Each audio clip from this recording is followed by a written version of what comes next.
Hey, this is Shane from VinGo with another short little video. I'm putting a aftermarket LED halo kit in a C7 Corvette headlight, and I'm not going to go through the whole process of installing the whole thing. I just wanted to talk a little bit about taking these headlights apart. The instructions that come with this thing, if anybody's ever taken headlights apart in the past, usually you throw them in the oven and you heat them up for like 10 minutes and you can loosen the butyl adhesive on the headlight lens and you can pull them apart. These newer Corvette headlights, they don't have a butyl-based adhesive. They have a two-part epoxy adhesive. So if anybody knows anything about epoxies, when you put heat to them, they don't come apart. So the only way, if you read the directions that they send you with the kit, or if in any aftermarket kit, if it tells you to heat these things up and take them apart, don't even bother, because they're not going to come apart. The only way to get these lights apart is to use a little cutoff wheel, a circular cutoff wheel. It's got to be really thin, and you have to go around the entire perimeter of this headlight, and you have to cut the seam all the way around. You can only cut in about 1/4 of an inch, and it has to be right on the seam in between the lens and the housing.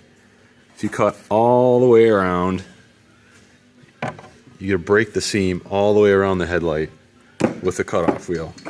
And there's two spots on this headlight that are gonna be really tricky, and it's right here and here, because you can't get a cutoff wheel directly in to the side. If you look at it, there's no way you can get a cutoff wheel in there.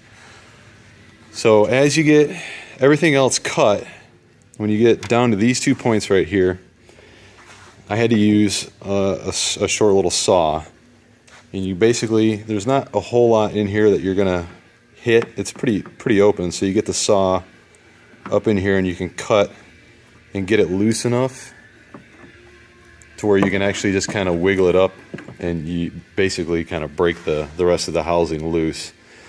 So once the housing, I put some tape on here so you don't scratch the living crap out of it. Once the housing's off, you'll have some plastic, still like chunks of plastic and stuff that have melted. Take your angle grinder like this with like some 36 or some 50 grit on it, and go through and clean this surface back down so it's a bondable surface. And you're going to end up having to do the same thing with this. You're just going to want to clean all the excess gunk off there so it's nice and fairly smooth, but you still want it rough enough to where an adhesive is going to bond to it. The kit that I'm installing, it's a new circuit board that goes behind this light, so this inner lens has to come off too, and it is bonded here, here, and here. So you're going to have to go through and make 3 more cuts to get that whole thing to come the rest of the way off. And on top of those 3 little tabs, there's also 3 Torx bolts that hold it on too. So it's not critical that it gets rebonded in those places, because there's 3 screws that hold it on. So once you get everything apart, you know, I'm going to go through and I'm going to replace my circuit board. This has to come off. I'm going to replace it with the new circuit board. Anytime you're doing work inside a headlight like this, it's going to get rebonded together. Make sure that this thing works before you put the headlight together, because the one that I just did for the other side, the wiring was broken one spot, and one of the wires was actually soldered in the wrong spot, so it lit up the wrong color when you selected that color. So make sure everything is in working order before you do the final assembly on this thing, because you never know what you're getting for these parts when you order them, these aftermarket parts.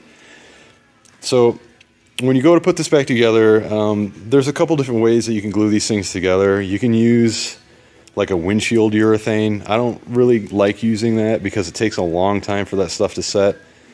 The only benefit of using that stuff is it is easier to take apart if you do have to take it back apart. But I usually use a 3M product.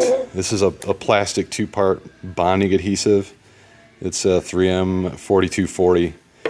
So when you get ready to bond this all together, you just put a bead of it all the way around the surface that you're going to be bonding to, just on one side.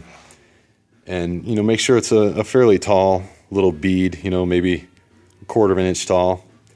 And really make sure that the inside of the light is clean. You know, you don't want to bond this thing back together and have fingerprints all over it, or a big smudge mark or something, or a piece of gunk or dirt or something there that's going to show up once it's all glued together and you can't get it back out.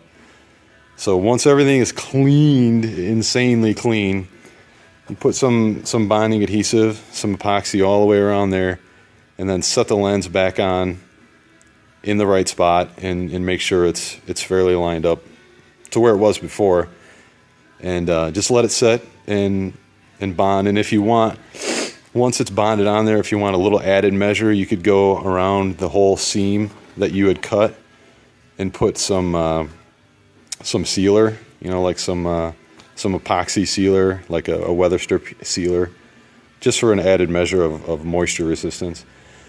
But on top of that, you know, this wasn't really an instructional video of how to install this stuff. I really just wanted to let people know that these headlights don't come apart the way the older ones used to. You know, with the heat, you cannot get these things apart. If you try to take apart by heating it up and prying it apart, you will destroy the headlight, and you'll be putting a $1,000 headlight in your customer's car, or in your car, whoever's it is. But just remember, go slow. And there's not, you know, a whole lot in here that you're going to hit. Like this is all, you know, you got a lot of space to work with up here. The only critical spot that you're going to come into any contact with is right down here on the inner mounts. There's a wiring harness for this inner circuit board, but this is your critical area right here that you have to be really careful with. But the rest of it, just be careful, cut exactly on the seam, and just take your time, and then clean it all off when you're done, and then use the proper adhesive to bond it back together. But don't try to heat them with an oven, because it won't work. So if you have any comments, list them below. But if not, check back for some more videos, and go to my website and check it out at vingo.net. And happy modifying.